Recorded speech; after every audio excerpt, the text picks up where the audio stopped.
Hey Ronnie, so this video is going to be a sneak peek or a preview of chapter 8 now of Dorian Gray.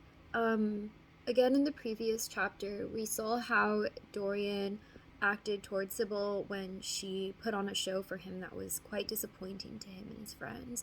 And we see how this treatment of her left her in tears, and he just basically leaves her in tears and goes to his house, and that's where he sees the changes on his painting that Basil made of him.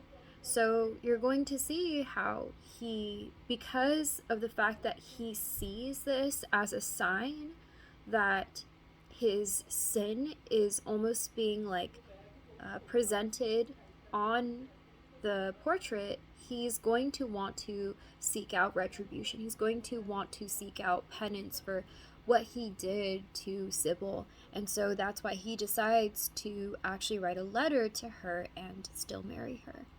Now, in a way, we can see this as he's really doing it out of wanting to take away his guilty conscience and sort of wanting to clean his hands of this sin that he's committed and the way he treated Sybil.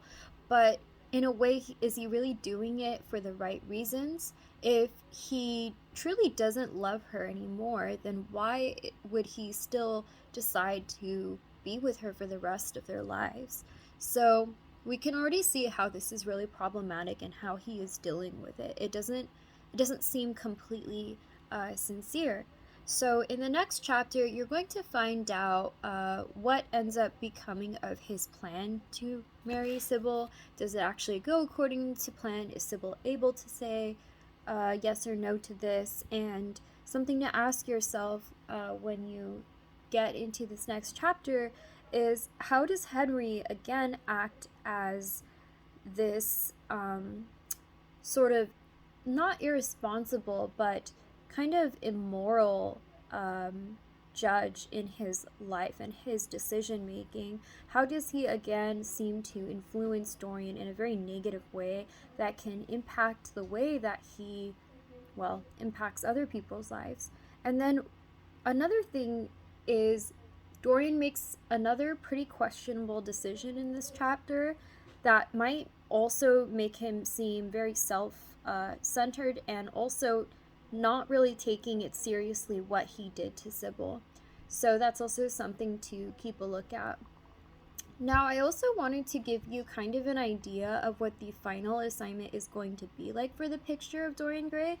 So I decided that for you, instead of going about with a traditional essay, I thought it would be nice to instead create some sort of journal where you will complete about 3 to 4 entries based on different chapters or different major themes of the story. So for example, there's one, and I'll list multiple so that you can choose whichever ones you want, but one example is based off of chapter 4, where in chapter 4, Dorian expects his friends to congratulate him on his engagement to Sybil, but instead they don't really seem to be that supportive initially. And so for this chapter, the journal prompt would be to create a list of 10 pros and 10 cons of Dorian being engaged to Sybil.